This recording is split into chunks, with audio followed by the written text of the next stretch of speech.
हज़रत उमर रज़ी अल्लाह ताला अन्हु जब इस्लाम लाए तो अल्लाह के नबी अलैहिस्सलाम से कहा कि मोहम्मदुर रसूलुल्लाह you are on the right path, आप जब सही रास्ते पर हैं, जब आपका अकीदा सही है, हम जिस अल्लाह पर ईमान और आस्था रखते हैं जब वो बिल्कुल परफेक्ट है तो फिर हमें छुपकर इबादत करने की क्या ज़रूरत है। तलवार म्याम से बाहर निकल गए काबतुल्लाह के सहन में और ऐलान करके कहा कि आज से उमर इब्न खत्ताब छुपकर नहीं बल्कि लोगों के सामने अल्लाह की इबादत करेगा। जिसको अपनी बीवी को, बेवा, बच्चों को यतीम बनाना हो वो आ जाए मुझसे मुकाबले के लिए, क्योंकि वो जानते थे, उनका मिजाज था कि जब अल्लाह के आखिरी नबी बिल्कुल हक पर हैं तो हमें छुपने की, छुपाने की कोई गुंजाइश नहीं होती है। यही तकरीबन मेरी सोच और मेरी आदत भी। तो आज आप लोगों के सामने मैं चाहता हूँ कि अजान के ऊपर जो वबाल चल रहा है, अजान के ऊपर जो एतराज़ात चल रहे हैं, अजान का क्या मतलब है और अजान किस लिए दी जाती, और इसके बिलमुकाबिल अपोजिट में कुछ लोग अजान के साथ साथ हनुमान चालीसा को मिलाते हैं।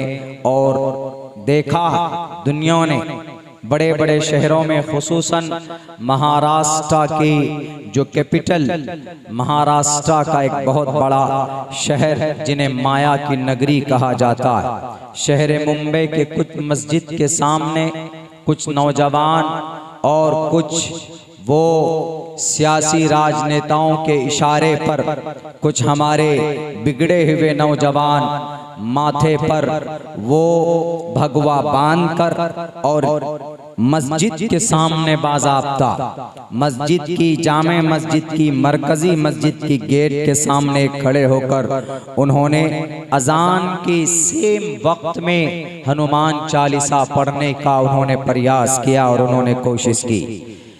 क्या हनुमान चालीसा का क्या मकाम है, क्या स्टेटस है, हनुमान चालीसा में क्या बयान किया गया है और हमारे अजान में क्या बयान किया गया है, मैं आप लोगों के सामने इसको एक्सप्लेन करूँगा। और दूसरी बात, दूसरे नंबर पर मेरी कोशिश रहेगी कि अभी कुछ दिनों पहले, कुछ दिनों क्या अभी 2-3 दिन पहले, कल की बात है, बल्कि कल एक ज्ञानवापी मस्जिद में वीडियो सर्वे किया गया और ये बनारस वाराणसी के अंदर ये मस्जिद है और वहाँ एक मंदिर के सामने एक मस्जिद है। उस मस्जिद के ऊपर केस चलाया जा रहा है और उस मस्जिद को तोड़ने की, बुलडोजर चलाने की कोशिश की जा रही। इनके ऊपर बात करूंगा, रोशनी डालूंगा। अल्लाह से दुआ करता हूं कि अल्लाह तबारक व तआला हमें खुद उन बातों पर कहने की जुर्अत दी जिन पर मैं मुकम्मल तौर पर अमल कर सकूं। मेरे साथियों, अजान मुसलमान नमाज से पहले देते और ये अजान का मतलब सिर्फ ये होता है इनविटेशन, इनवाइट करना। It's only announcement for praying of God, for worship of Allah सुब्हानहू व तआला। अल्लाह तबारक व तआला की बंदगी और इबादत करने के लिए, जमा करने के लिए, तमाम मुसलमानों को इन्फॉर्म करने के लिए ये अजान दी जाती है। और इस अजान का वजूद कब से है, इस अजान की तारीख को पढ़ने की जरूरत मैं उन लोगों से कहूँगा जिन लोगों को हमारे अजान के अल्फाज से दुश्मनी है, हमारे अजान से जिनके पेट में मड़ोर और दर्द पैदा होता। आप हमारे कुरान को, हमारे अहादीस को नहीं पढ़ते, मत पढ़िए, लेकिन अपनी किताबों को जरूर पढ़िए। आपकी किताबों में साफ साफ लफ्जों में अजान का तज़किरा मौजूद है। जिसमें कहा गया उच्चलापी भविष्यति जनोमम, ऊंची आवाज में अंतिम महर्षि लोगों को बुलाएंगे। उच्चलापी भविष्यति जनोमम का क्या मतलब? सिर्फ चीखने से नहीं होता, सिर्फ भाषण देने से नहीं होता, बल्कि पढ़ो, ज्ञान हासिल करो कि इस अजान का अर्थ क्या है, ये कब से वजूद में आया, इसका कोई और इंटेंशन है क्या, कोई और मकसद है क्या, तो आपको खुद पता चल जाएगा कि अजान का मकसद कुछ नहीं, सिर्फ ये कि लोगों को खबर दी जाती है कि मुसलमानों तुम्हारे नमाज का वक्त आ चुका है, तुम नमाज पढ़ने के लिए तैयार हो जाओ। मुझे बताया यहाँ पर हजरात उलमाए किराम की बड़ी तादाद, दुनिया के किसी भी आलिम दीन से पूछ सकते, किसी भी स्कॉलर ऑफ इस्लाम से पूछ सकते हैं कि क्या अजान का कोई दूसरा अर्थ है, अजान का कोई दूसरा मतलब नहीं हो सकता, अजान का कोई दूसरा इंटेंशन नहीं हो सकता। अजान का सिर्फ एक ही मकसद, अल्लाह की इबादत के लिए लोगों को बुलाना, to listen, to hear, be informed about, खबर करना किसी को किसी चीज के बारे में, सुनना सुनाना, ये बाजे लफ्जों में मौजूद है। महाराष्ट्र के राज ठाकरे साहब, आपको भाषण देना बहुत आता है, अगर भाषण से इस देश की तरक्की होती तो एक लाइन में सारे स्पीकर खड़े हो जाओ, एक तरफ अब्दुल्ला खड़ा हो जाएगा, तुम्हारे पसीने 1 घंटे में छूट जाएंगे। अल्लाह की जात पर भरोसा करके कहता हूँ 5 घंटे बोलूंगा इसी रफ्तार से, मेरा पसीना नहीं निकल सकता। सिर्फ भाषण से देश की तरक्की नहीं होती, समझकर कदम आगे बढ़ाने, नौजवानों को लेकर चलने से देश की तरक्की होती। आपने ये कहा साफ लफ्जों में कि नॉइस पॉल्यूशन होती है अजान से, नॉइस पॉल्यूशन 1400 साल से ये अजान चली आ रही है, कभी नॉइस पॉल्यूशन नहीं हुई, ध्वनि प्रदूषण कभी कुछ नहीं हुआ। और ये आए बड़े ज्ञानी, ये अनपढ़ गवार जो कि 5वीं फेल, नर्सरी फेल, और फिर इन्होंने इंटर मैट्रिक का भी सर्टिफिकेट जिन्होंने नहीं देखा, ये इतनी बड़ी नमाज के ऊपर, अजान के ऊपर इतना बड़ा जजमेंट दे रहे हैं। भारत के किसी भी कोर्ट का आप आदेश पढ़िए, ऑब्जेक्टिव साइंटिफिकली अगर ये नुकसानदेह हो कि नॉइस पॉल्यूशन होती हो, तो मैं हर जलसे में चीख कर कहूंगा कि अजान के ऊपर पाबंदी लगा दो। ऑब्जेक्टिव साइंटिफिकली ये नुकसानदेह नहीं है अजान, बल्कि अजान तो एक खूबसूरत और प्यारी आवाज है जिसमें अल्लाह तबारक व तआला के बड़ाई के साथ लोगों को कहा जाता है कि तुम मोमिन हो तो अल्लाह की बंदगी के लिए आ जाओ।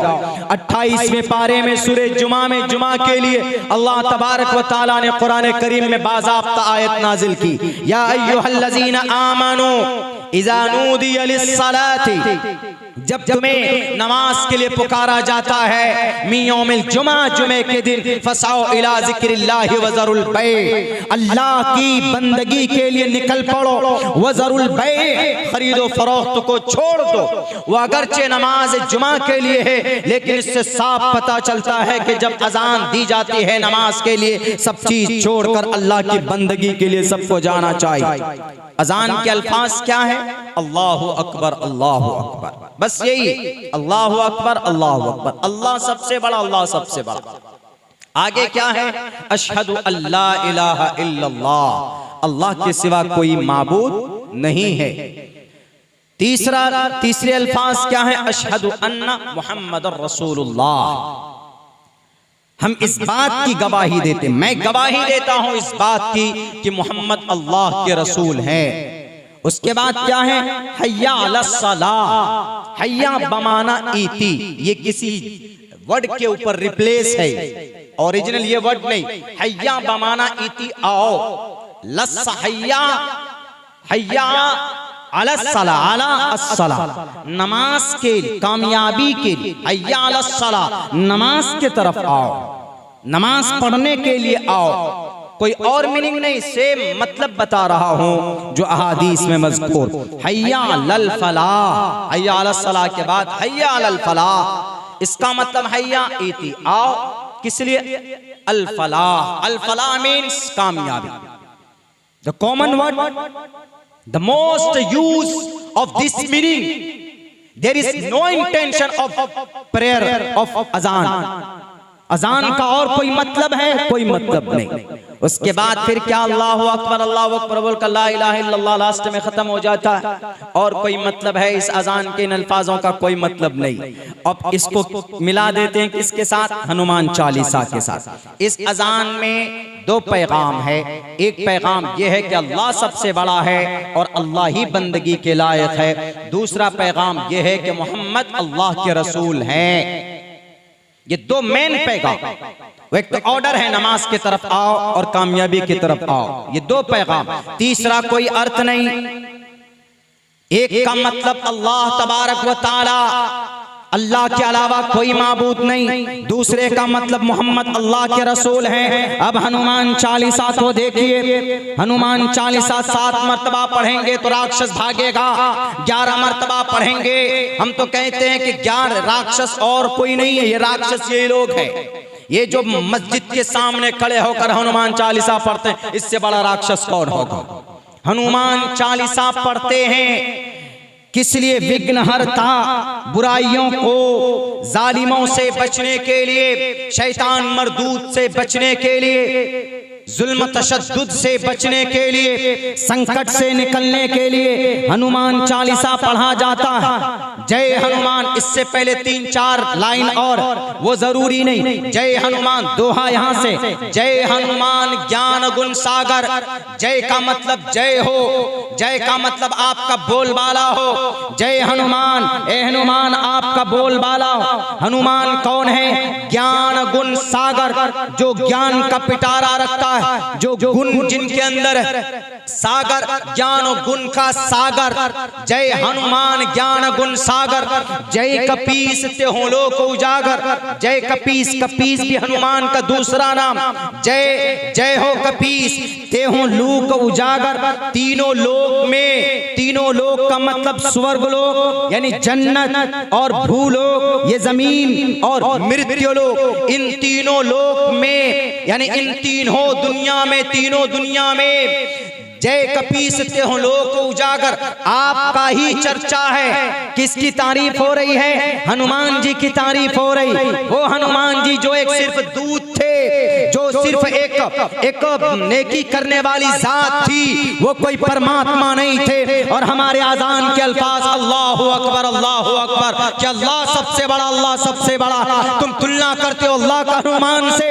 अगर तुलना करना था तो हनुमान चालीसा में तो रामचंद्र जी से करते, ताकि कुछ पता चलता कि श्री रामचंद्र जी मर्यादा पुरुषोत्तम, आपके राम है, आपके परमात्मा है, तो हमारे परमात्मा से आप कंपेयर करते। एक तरफ अल्लाह, एक तरफ हनुमान जी।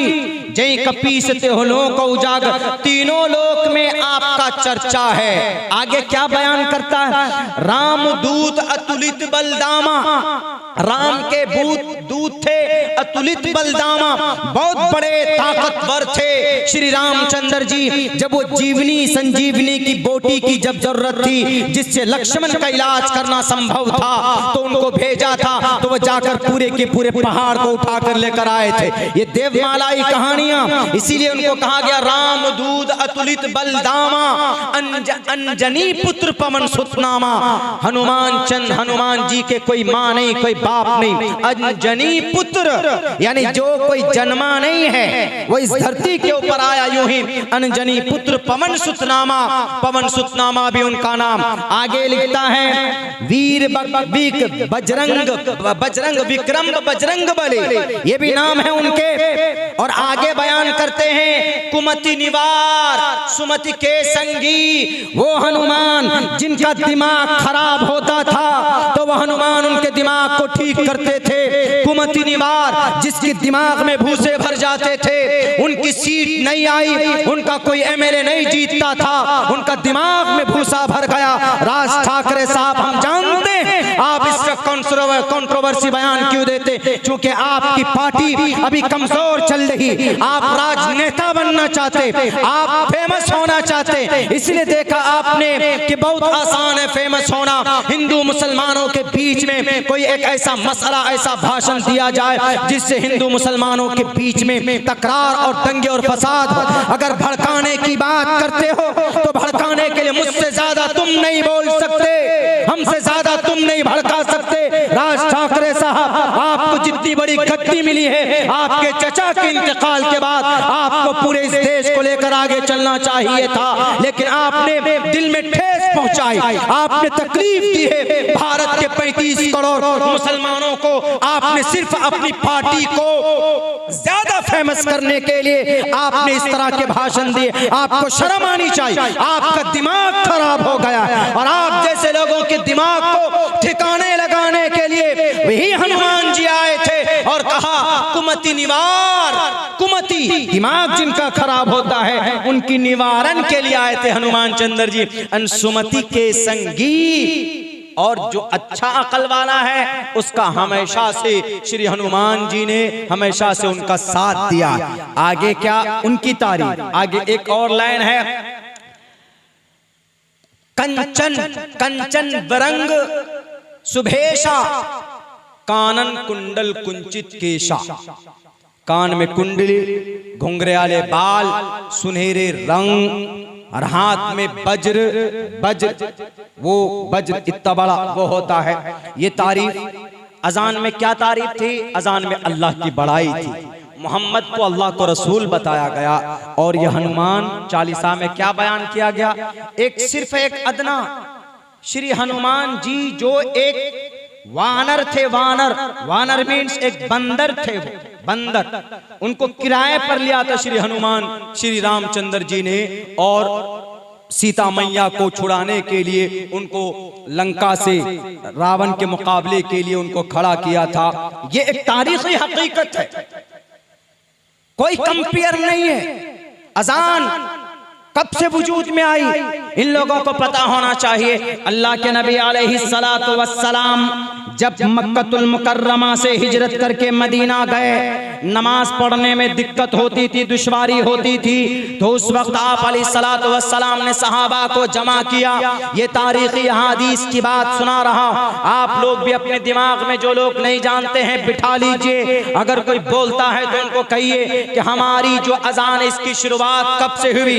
इसकी शुरुआत की तारीख ये है कि अल्लाह के नबी अलैहिस्सलातु वस्सलाम जब मदीना पहुंचे हिजरत करके, तो लोगों की तादाद जब नमाज पढ़ने की ज्यादा हो गई तो लोगों को नमाज के लिए कैसे बुलाया जाए। अल्लाह के नबी अलैहिस्सलाम को फिक्र हुई, आप अलैहिस्सलाम ने सहाबा को बुलाया कि प्यारे सहाबा आओ नमाज के लिए लोगों को कैसे बुलाना है। तो बाद सहाबा ने कहा कि अल्लाह के नबी हम झंडा खड़ा कर देंगे, ऐसे लोग झंडे को देखेंगे नमाज के लिए आएंगे। किसी साहबी ने कहा कि अल्लाह के नबी हम भोंपू बजाएंगे, हम नरसंघा बजाएंगे, हम एक आवाज देंगे कि जिससे लोगों को खबर पहुंचेगी वो आएंगे। किसी सहाबी ने कहा कि हम आग जलाएंगे, उस आग को देखकर हम नमाज पढ़ने के लिए आएंगे। अल्लाह के नबी अलैहिस्सलाम ने इन तमाम चीजों की मुखालफत की। आपने कहा कि नहीं हम भोंपू नहीं बजा सकते, हम नरसंगा नहीं बजा सकते, यहूद और नसारा ये काम करते, और हम घंटा भी नहीं बजा सकते क्योंकि क्रिश्चियनिटीज के अंदर ये चीज बैल से बजाई जाती। आप अलैहिस्सलातु वस्सलाम ने कहा कि इन तमाम चीजों को रद्द करो क्योंकि ये अगयार बजाते, हम भी अगर उसी तरह का काम करेंगे तो कोई डिफरेंट, कोई अलग नहीं होगा। आप अलैहिस्सलातु वस्सलाम ने सहाबाए किराम को एक फिक्र में डाला, एक फिक्र दी कि भाई कुछ ऐसा समस्या समाधान निकलना चाहिए। बाद सहाबी कहते हैं अल्लाह के नबी ने कहा कि एक नाकूस बनाओ, नाकूस से आवाज देंगे, से आवाज पहुंचेगी, लोग आएंगे। एक दूसरी रिवायत है अल्लाह के नबी अलैहिस्सलाम मशवरा मीटिंग खत्म होती है, सहाबी अपने अपने घर को चले जाते।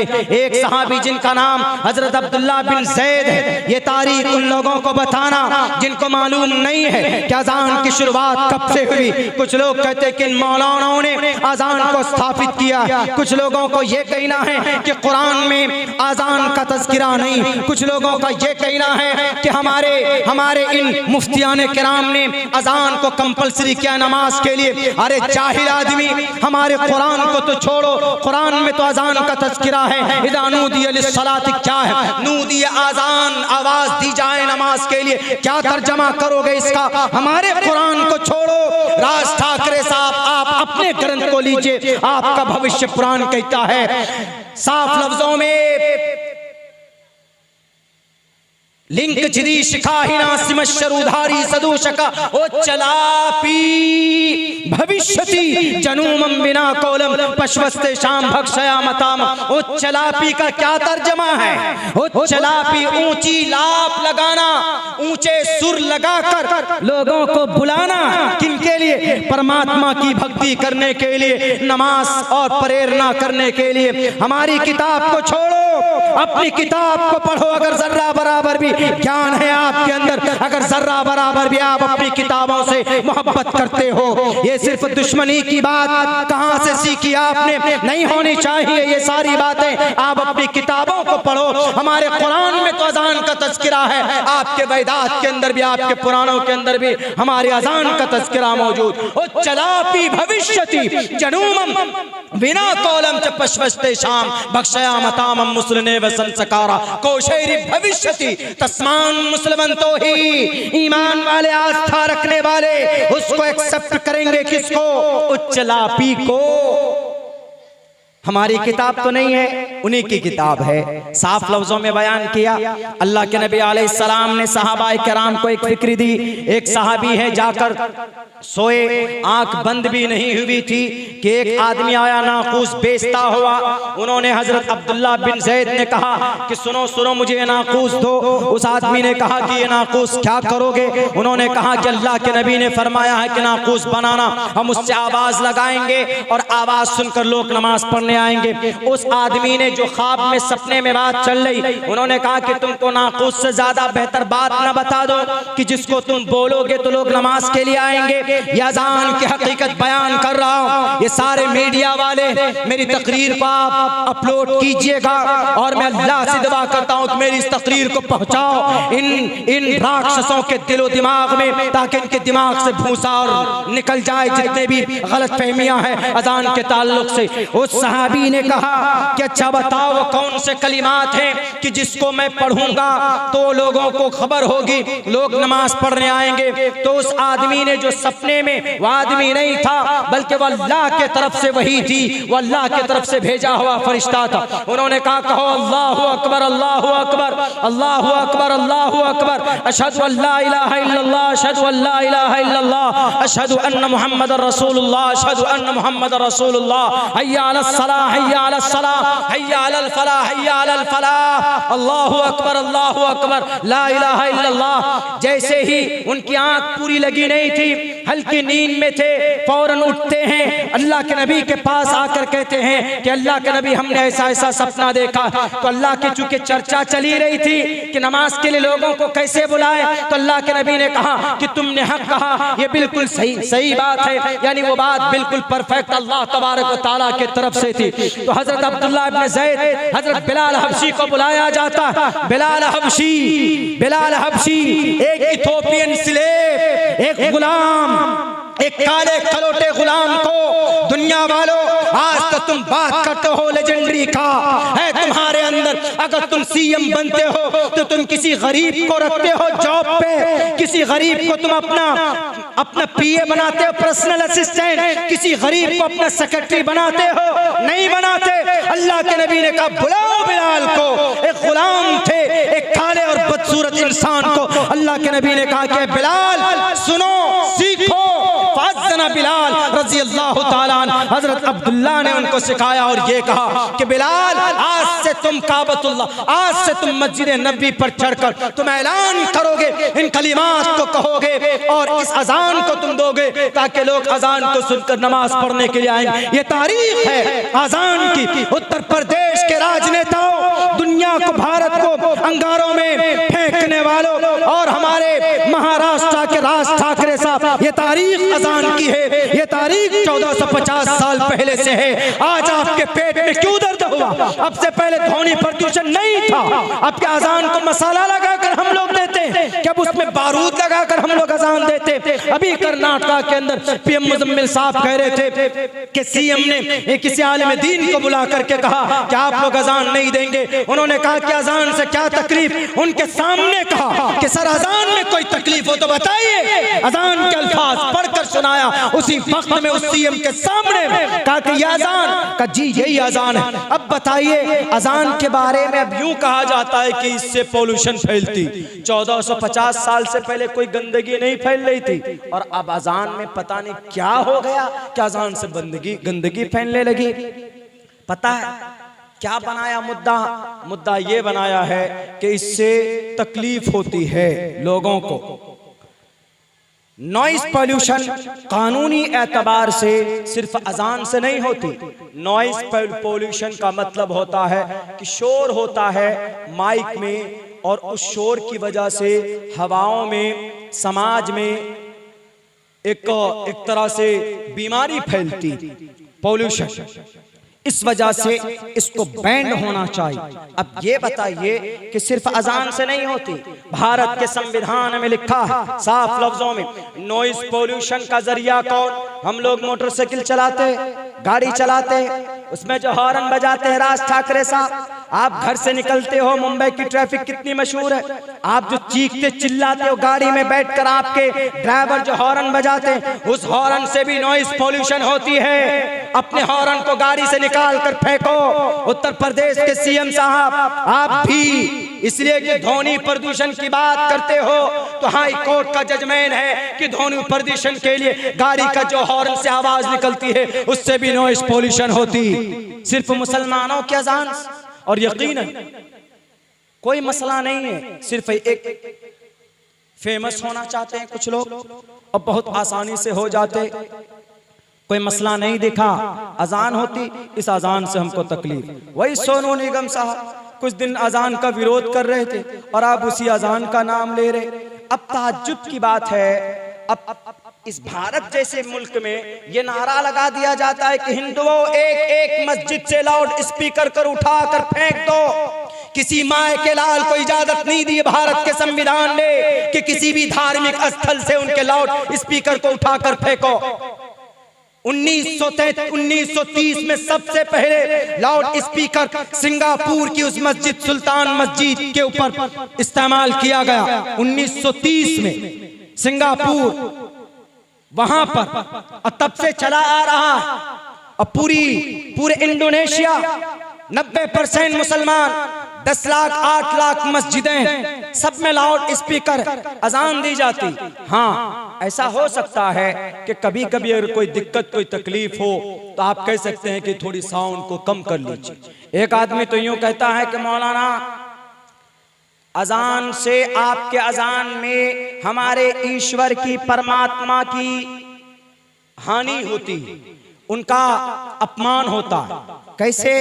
अल्फाज मैंने 2-3 दिन पहले पढ़े थे, अभी पढ़ता हूं। अशहदु अल्ला इलाहा इल्लल्लाह। उन्होंने कहा कि देखिए, डिबेट में बोला है बाज़ाब्ता, वन पढ़ आदमी क्या बोलता है कि इसमें देखिए क्या कह रहा है। मुअज्जिन कहता है अशहदु, मैं गवाही देता हूँ, अल्लाह इलाहा, अल्लाह के सिवा कोई माबूद नहीं, अल्लाह ही इबादत के लायक है। तो इसमें अल्लाह की इबादत की बात कही गई, बाकी परमात्माओं का, बाकी खुदाओं का इनकार किया गया है, इसलिए हमारे खुदा और भगवान का अपमान हुआ है। ऐसा है? ऐसा हो सकता अगर हम अल्लाह की इबादत करते हैं तो भगवान का अपमान कैसे हो सकता? अगर कोई रामचंद्र जी का नाम ले रहा है तो हमारे अल्लाह का अपमान नहीं, अपमान मतलब बेइज्जती, वो इसको बेइज्जती की दृष्टि से समझते। अगर हम अल्लाह का नाम लेते हैं, मोहम्मद रसूलुल्लाह को फॉलो करते हैं, तो इससे किसी भी भगवान, ईश्वर, परमात्मा, देव, ऋषि मुनि, देवी देवता का अपमान नहीं होता, उनका इनकार जरूर होता, अपमान नहीं होता, बेइज्जती नहीं होती।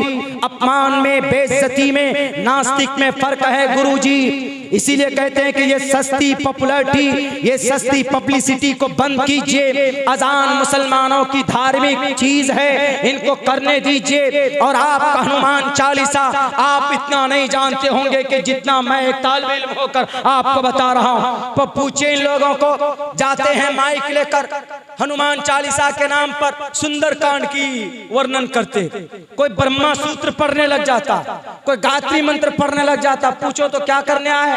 हनुमान चालीसा पढ़ रहे। अरे बेवकूफ, हनुमान चालीसा ये थोड़ी, वो तो गायत्री मंत्र पढ़ रहे हो तुम, उन्हें याद तक भी नहीं। बस सिर्फ दुश्मनी में नेताजी ने कह दिया, बस नेताजी की कहने की वजह से अब माइक ले लो, माइक बांट रहे हैं हनुमान चालीसा पढ़ने के। मैं तो कहता हूं कि पढ़िए आप हनुमान चालीसा, आप पढ़िए गायत्री मंत्र, आप पढ़िए ब्रह्मा सूत्र, आप पढ़िए आखिरत के बारे में जो पैगामात आपकी किताबों के अंदर, इंसानियत के ताल्लुक से आपकी किताबों के अंदर जो पैगामात, हम मना नहीं करते, हम भी साथ देंगे, हम बताएंगे आपको, हम सिखाएंगे आपको कि पढ़िए हनुमान चालीसा। जय हनुमान ज्ञान गुण सागर, जय कपीसते हो लोक उजागर, राम दूता तुलित बलदामा, अंजन पुत्र जन पुत्र पवन सुतनामा, वीर विक्रम बजरंग बली, अनकुमति निवार सुमति के संगी। आप पढ़िए कंचन बरन विराज सुबेशा, कानर कुंडल कुंचित केशा। हम मना नहीं करते, लेकिन आप मुसलमानों की मस्जिद के सामने खड़े होकर पढ़ते, क्या मतलब है?